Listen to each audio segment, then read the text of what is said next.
Welcome welcome to easy pharmacology. நாம இந்த வீடியோல பார்க்கக்கூடியது மெடிக்கல் சர்வீஸ் ரெக்ரூட்மெண்ட் போர்டோட ஃபார்மசிஸ்ட்கான அப்ளிகேஷன் ஃபார்ம் எப்படி ஃபில் பண்றதுன்னு பார்க்கலாம். ஸோ நீங்க எம்ஆர்பி வெப்சைட் போய் ஓப்பன் பண்ணி பார்த்தீங்கன்னா ஸோ உங்களுக்கு என்னெல்லாம் நோட்டிஃபிகேஷன் வந்திருக்குன்னு பார்ப்போம். ஸோ இங்க வந்து பார்த்தீங்களா ஆன்லைன் ரெஜிஸ்ட்ரேஷன் போர்ட்டல் அப்படின்னு உங்களுக்கு ஹைலைட் ஆகி நியூ வந்திருக்கு பார்த்தீங்களா, அதை கிளிக் பண்றோம். ஸோ அதை கிளிக் பண்ணதுக்கு அப்புறமா அதில் இம்பார்ட்டன்ட் டேட்ஸ் கொடுத்துருக்காங்க. ஸோ February 17th மண்டே அது ஓப்பன் ஆயிருக்கு. ஸோ எப்போ இது க்ளோஸ் ஆகும்னு பார்த்தீங்கன்னா March 10th of 2025. ஸோ இதோட எப்படி இருக்கும் எக்ஸாமினேஷன் பார்த்தீங்கன்னா கம்ப்யூட்டர் பேஸ்ட் எக்ஸாமினேஷன் இருக்கும் அப்படின்னு போட்டிருக்காங்க. ஸோ கால் லெட்டர் எல்லாமே உங்கள் டவுன்லோட், நீங்கள் எதுவும் உங்களுக்கு போஸ்ட்டில் வரக்கூடாது, நீங்கள் எங்கேயும் போய் வாங்க போகிறது இல்லை, எல்லாமே கம்ப்யூட்டர் பேஸ்ட் தான் உங்களுக்கு எல்லாமே. சரிங்களா? ஸோ இந்த பக்கம் நீங்கள் இந்த ரைட் சைட் போய் பார்த்தீங்கன்னா registration of new user. So நீங்கள் புதுசாக ஃபஸ்ட் டைம் அப்ளை பண்ணுறதா நீங்கள் எப்படி போகணும் அப்படின்னு இருக்காங்க. ஸோ ஆல்ரெடி நீங்கள் போன டைம் அப்ளை பண்ணி உங்களுக்கு மேபி மார்க் கம்மியாக இருந்தோ இல்லை எழுத முடியாமையோ இருந்துச்சுன்னா நீங்கள் இதில் போய் நீங்கள் அப்ளை பண்ணலாம். ஆல்ரெடி இருக்க கேண்டிடேட் தான் நாங்கள் என்ன பண்ணோம், ஸோ ரெஜிஸ்டர்ட் கேண்டிடேட் தான் நீங்கள் இதை கிளிக் பண்ணலாம். ஸோ கிளிக் பண்ணிங்கன்னா நீங்கள் என்ன சொல்லணும், உங்களோட யூசர் நேம், பிகாஸ் ஆல்ரெடி நீங்கள் கிரியேட் பண்ணியிருப்பீங்கல்ல, ஸோ அந்த யூசர் ஐடியும் அந்த பாஸ்வேர்டும் கேட்கும், நம்ம அது கொடுத்து போகலாம். அதில் கொடுத்துட்டு லாகின் கொடுக்கலாம். So if you are a new user நம்ம என்ன பண்ணலாம், சைன் அப் பண்ணணும். ஸோ ரெஜிஸ்டர் நோ போகிறோம். ஓகேங்களா? ஸோ இப்போ நீங்கள் நியூ யூசர் இருந்தால் இதுதான் உங்களுக்கு ஃபர்ஸ்ட் பேஜ். ஸோ இந்த ஃபர்ஸ்ட் பேஜ் எப்பயுமே நம்ம ஒன்று ஃபில் பண்ணுறதுக்கு முன்னாடி அதில் இருக்க கொடுக்குற இன்ஃபர்மேஷன்ஸ்லாம் ஃபஸ்ட்டு கலெக்ட் பண்ணிக்கணும். ஒரு சின்ன ஒரு நோட் புக் மாதிரி போட்டு இல்லை ஒரு பேப்பரில் என்னெல்லாம் தேவைப்படுது அப்படின்னு டீட்டெயிலாக எழுதி வச்சுட்டு, பிகாஸ் சைஸில் வேணும், ஜேபெக் ஃபார்மேட்டில் வேணும், பிடிஎஃப் ஃபார்மேட்டில் வேணும், அதோட சைஸ் எல்லாம் கொடுத்துருப்பாங்க. ஸோ அதெல்லாம் நமக்கு என்னெல்லாம் தேவைன்றதை நம்ம முதல்ல எல்லாத்தையும் கலெக்ட் பண்ணி வச்சுட்டு பண்ணலாம். சில கிட்ட கம்ப்யூட்டரே இல்லை, நீங்கள் ஒரு கம்ப்யூட்டர் சென்டர் போகிறீங்கன்னு வச்சுக்கோங்களேன், ஒன்று இடத்துக்கு நீங்கள் போயிட்டு வர முடியாது. ஸோ என்னெல்லாம் டாக்குமெண்ட்ஸ் நமக்கு தேவை அப்படின்றத நம்ம நீட்டாக எடுத்து வச்சுட்டு ஸோ நம்ம அதை ரெடி பண்ணிட்டு அதுக்கப்புறம் போகும்போது ஈஸியாக இருக்கும். அதனால நம்ம எல்லாருமே முதல்ல இந்த இன்ஸ்ட்ரக்ஷன்ஸ் கொடுக்குறாங்க பார்த்தீங்களா, இதுக்கு வந்து கிளியராக படிக்கணும், வேர்ட் பை வேர்ட் படிக்கணும். ஸோ அது படித்தாலே நமக்கு நல்ல கிளாரிட்டி வரும். நிறைய பேர் என்ன பண்ணுறாங்க, ஒழுங்காக படிக்க மாட்டேங்கிறாங்க, எல்லாருக்கும் இதில் என்ன டவுட் அதில் என்ன டவுட் கேட்குறாங்க. ஸோ நீங்கள் வந்து ஒரு காம்படிட்டிவ் எக்ஸாம்ஸ் எழுத போகிறீங்க, நீங்கள் கிளியர் பண்ணணும் அப்படின்னு என்ன இருக்குன்னா, நம்மளோட ஃபார்மை நம்ம தான் ஃபில்அப் பண்ணணும், அதை கிளியராக ஃபில்அப் பண்ணணும். ஸோ அதுக்கு நீங்கள் இன்ஸ்ட்ரக்ஷனை கிளியராக படிக்கணும். சரிங்களா? ஸோ இதில் ஃபர்ஸ்ட் என்ன கொடுத்துருக்கு பாருங்க, the candidate who are applying for the recruitment can use their current active email ID, mobile number. So முதல் விஷயம், உங்களுக்கு ஒரு ப்ராப்பரான மெயில் ஐடி இருக்கான்னு பாருங்க. நான் எப்பயோ கிரியேட் பண்ணேன், எனக்கு அது பாஸ்வேர்ட் தெரியலனா ஃபர்ஸ்ட் உங்கள் நேம் போட்டோ இல்லை உங்களுக்கான ஒரு பர்சனலாக ஒரு மெயில் ஐடி கிரியேட் பண்ணிக்கோங்க, உங்களுக்கான ஒரு மொபைல் நம்பர். பிகாஸ் ஓடிபி இது ரெண்டுத்துக்குமே வரும், மெயிலுக்குமே வரும், மொபைல் நம்பருக்குமே வரும். ஸோ ஃபர்ஸ்ட் அது ரெண்டு நம்மக்கிட்ட கரெக்டாக இருக்கான்னு பார்த்துக்கோங்க. Those who are not having the email ID and mobile number should create an email ID and mobile number அப்படின்றத ஃபர்ஸ்ட் அவன் இன்ஸ்ட்ரக்ஷனாகவே கொடுத்துருக்கான். ஸோ அதை உங்களுக்கான ஒரு இதை வச்சுக்கோங்க. பிகாஸ் அந்த எக்ஸாமுக்கான டீட்டெயில்ஸ் வர வரைக்கும் அதை நீங்கள் கிளியராக வாட்ச் பண்ணிகிட்டே இருக்கணும். அடுத்து important note, candidate should fill the mandatory fields which are marked with the red star marks. So எங்கெங்கெல்லாம் ரெட் ஸ்டார் மார்க்ஸ் இருக்கோ அதெல்லாம் நீங்கள் கம்பல்சரி ஃபில் பண்ணணும். அப்படி என்ன நீங்கள் ஃபில் பண்ணலன்னா நீங்கள் சப்மிட் கொடுக்கும்போது சப்மிட் ஆகாது. ஸோ அதனால் நியூ யூசர் இருந்தால் எப்படி பண்ணணும், டிக்ளரேஷன் இது ஃபுல்லையும் படித்து பார்த்துட்டு டிக்ளரேஷனில் நீங்கள் டிக் கொடுத்து கண்டினியூ கொடுத்தா தான் அடுத்த ஸ்டெப்கே போகும். நம்ம நிறைய பேர் என்ன பண்ணுவோம், இந்த இன்ஸ்ட்ரக்ஷனே படிக்க மாட்டோம், கீழே கடைசியில் போயிட்டு டிக்ளரேஷன் டிக் கொடுத்துட்டு போயிட்டே இருப்போம். நோ, நீங்கள் ஃபுல்லாக படிச்சாகணும். பிகாஸ் உங்களுக்கான அப்ளிகேஷன் ஃபார்ம் இதை நீங்கள் கண்டிப்பாக படிச்சு தான் ஆகணும். ஸோ என்ன சொல்கிறாங்க, இந்த ஃபுல் பேஜையும் படிச்சுட்டு டிக் பண்ணுங்க அப்படின்னு சொல்கிறாங்க. The candidates needs to check the post of pharmacist post applying for. So நீங்கள் என்ன அப்ளை பண்ணுறீங்கன்றதை வந்து நம்ம ஃபார்மசிஸ்ட் அப்படின்ற ஒரு விஷயத்தை கொடுக்கணும். ஸோ நம்ம நியூ யூசர் இருந்தால் நம்ம என்ன பண்ணணும், சைன் அப் பண்ணணும்னு சொல்லியிருக்காங்க. ஸோ உங்கள் இமெயில் ஐடிக்கும் உங்களுடைய மொபைல் நம்பருக்கும் ஓடிபி வரும். அதுக்கப்புறம் after providing the mandatory field எல்லா இன்ஃபர்மேஷன் நீங்கள் கொடுத்ததுக்கப்புறமா நீங்கள் சப்மிட் கொடுக்கணும். இது வந்து யாருக்கு, நியூ சைன் அப் பண்ணுறவங்களுக்கு. On successful submission user ID will be created அந்த displayed at the user on screen. So ஸ்க்ரீன்லேயே உங்களுக்கு என்ன ஆகும், யூசர் ஐடி வரும், உங்கள் மெயிலுக்கும் உங்களுக்கு அதுக்கப்புறம் உங்கள் மொபைல் நம்பருக்கும் அதான இன்ஃபர்மேஷன் வந்திருக்கும், பாஸ்வேர்டு வந்திருக்கும். ஸோ அந்த பாஸ்வேர்டை இதையும் கிளிக் பண்ணி நீங்கள் உள்ளே போய் லாகின் பண்ணலாம்.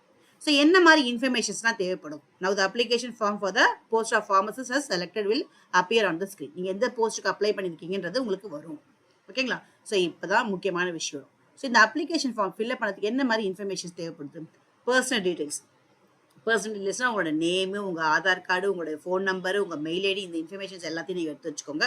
அஃப்கோர்ஸ் டேட் ஆஃப் பர்த் எல்லாமே தேவைப்படும். தென் எஜுகேஷனல் குவாலிஃபிகேஷன். ஸோ நீங்கள் வந்து டிப்ளமோ படிச்சிருக்கீங்களா, இல்லை பிஃபார்ம் படிச்சிருக்கீங்களா, இல்லை ஃபார்ம் டி படிச்சிருக்கீங்களா, ஸோ அந்த எஜுகேஷனல் குவாலிஃபிகேஷன் அதுக்கான ப்ரூஃப் எடுத்து வச்சுக்கோங்க.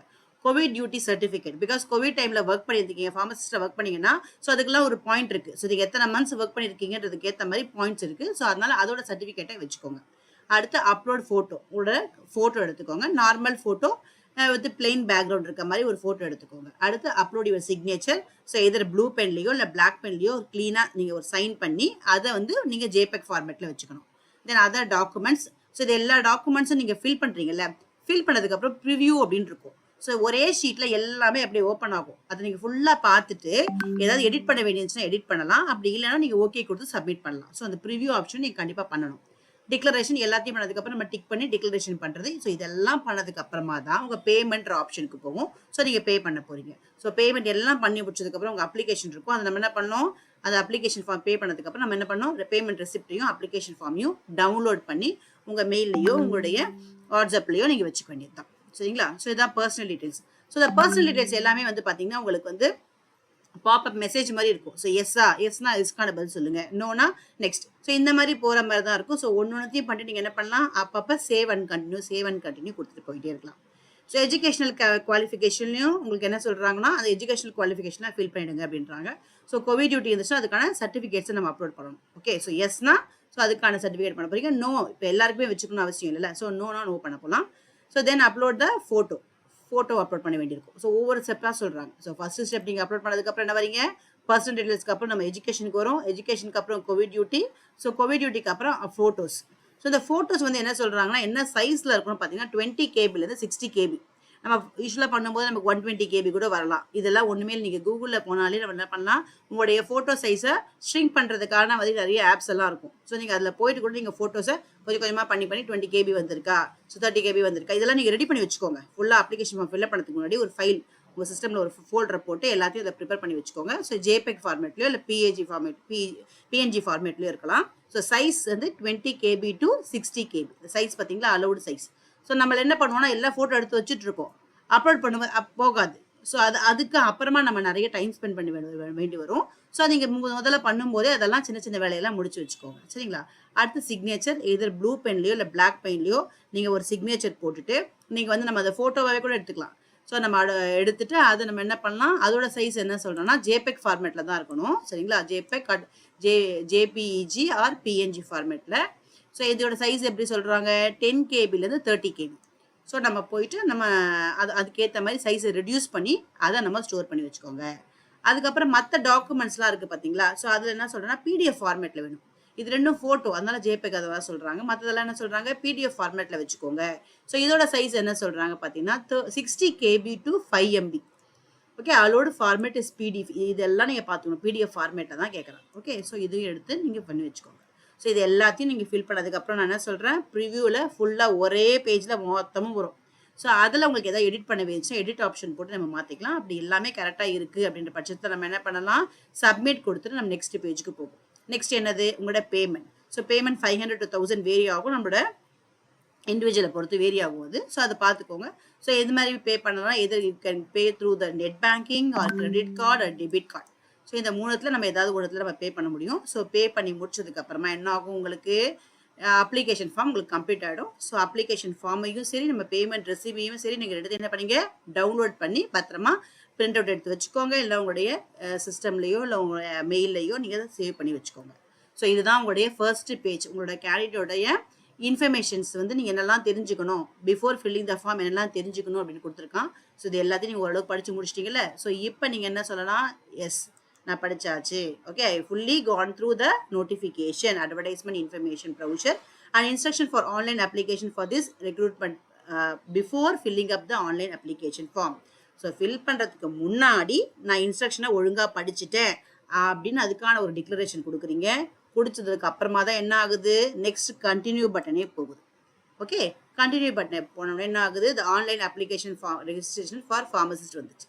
ஸோ இதில் ஃபர்ஸ்ட் என்ன சொன்னேன், என்ன போஸ்ட்டுக்கு அப்ளை பண்ணுறீங்க, ஃபார்மசிஸ்ட். பிகாஸ் நம்ம நோட்டிஃபிகேஷன்லேருந்து அப்படியே போயிருக்கோம்ல, அதனால் அதுவே டிஃபால்ட்டாக உங்களுக்கு ஃபார்மசிஸ்ட்டுக்கு வந்துடுச்சு.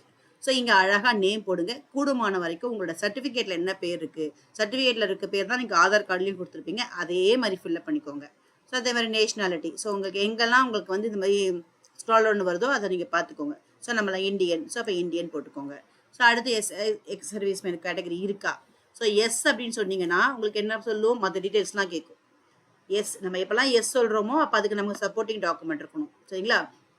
ஸோ அதனால மற்ற இங்கேயும் எஸ் சொன்னீங்கன்னா, ஸோ எஸ்னா எப்போ எந்த பீரியடில் இருந்தாங்க, ஸோ அந்த பிபிஓ நம்பர் கேட்குது. ஓகே, ஸோ கம்யூனிட்டி சர்டிஃபிகேட் இருக்குது அப்படின்னா உடனே எஸ்ன்னு கொடுத்தீங்கன்னா, ஸோ என்னது, என்ன சப்காஸ்ட்டு, ஸோ சர்டிஃபிகேட் நம்பர் என்ன, ஸோ எந்த பிளேஸ், இந்த டீட்டெயில்ஸ்லாம் கொடுக்கும். சரிங்களா? ஸோ அதனால அது ஒன்றுனா பார்த்து பண்ணுங்க. அப்போ இஷ்யூவிங் அத்தாரிட்டி யார் கொடுத்தது, ஸோ அப்புறம் வந்து டிஃப்ரெண்ட்லி ஏபிள்டா, ஸோ அது எஸ்ன்னு கொடுக்கும்போது என்ன ஆகும், உடனே அதுக்கான டீட்டெயில்ஸ் கேட்கும். ஸோ வெனவர் நம்ம எஸ் சொல்லும் போதெல்லாம் அப்போ அதுக்கு சப்போர்ட்டிங் டாக்குமெண்ட் என்னெல்லாம் இருக்குது நம்மகிட்ட பார்த்துக்கோங்க. அப்புறம் நம்ம டேட் ஆஃப் பர்த், நம்மளோட எஸ்எஸ்எல்சி சர்டிஃபிகேட் கேட்குது. ஸோ நம்மளோட ஏஜ் ஃபஸ்ட்டு இயரை போடுறோம், அப்புறம் மந்த்தை போடுறோம், டேஸை போடுறோம். இங்கே தான் நான் சொன்னேன் பார்த்தீங்கன்னா மொபைல் நம்பர் கொடுத்ததுக்கப்புறம் என்ன ஆகும், உங்கள் மொபைல் நம்பருக்கு ஒரு ஓடிபி வரும். ஸோ அந்த ஓபிடி நீங்கள் இங்கே போட்டதுக்கப்புறமா வந்து என்ன ஆகும், உங்களுக்கு எனேபிள் ஆகும். அதே மாதிரி இமெயில் ஐடி, ஸோ அதுக்குமே ஒரு ஓடிபி வரும். ஸோ உங்களுக்கு அதுக்கப்புறம் நீங்கள் என்ன பண்ணுறீங்க, பாஸ்வேர்ட் போட்டு கன்ஃபார்ம் பண்ணுறீங்க. ஸோ இது மூலமாக உங்களோட யூசர் ஐடியும் பாஸ்வேர்டும் கிரியேட் ஆகும். That will come to your mail ID as well as to the உங்களோட மொபைல் நம்பருக்கு வந்துடும். ஸோ ஓகே, ஸோ இதை பண்ணி நம்ம என்ன பண்ணுறோம், சப்மிட் பண்ணுறோம். ஸோ இது மாதிரி நீங்கள் ஸ்டெப் பை ஸ்டெப் புரிஞ்சுட்டு பண்ணும்பொழுது என்ன ஆகும்னா, உங்களுக்கு மிஸ்டேக்கும் வராது, நம்ம ஒழுங்காக பண்ணியிருக்கோம் அப்படின்ற கான்ஃபிடென்ஸும் வரும். ஏதாவது உங்களுக்கு நல்லா செஞ்சுன்னா கண்டிப்பாக நீங்கள் வந்து கமெண்ட்டில் சொல்லுங்கள். கண்டிப்பாக நான் ஃபார்மகாலஜி ரெலவெண்ட்டாக எம்ஆர்பியில் என்ன மாதிரி சிலபஸ் இருக்குது அதுக்கான வீடியோஸ் உங்களுக்கு கூடிய சீக்கிரம் போகிறேன். தேங்க்ஸ் ஃபார் வாட்சிங் and thanks for supporting easy pharmacology.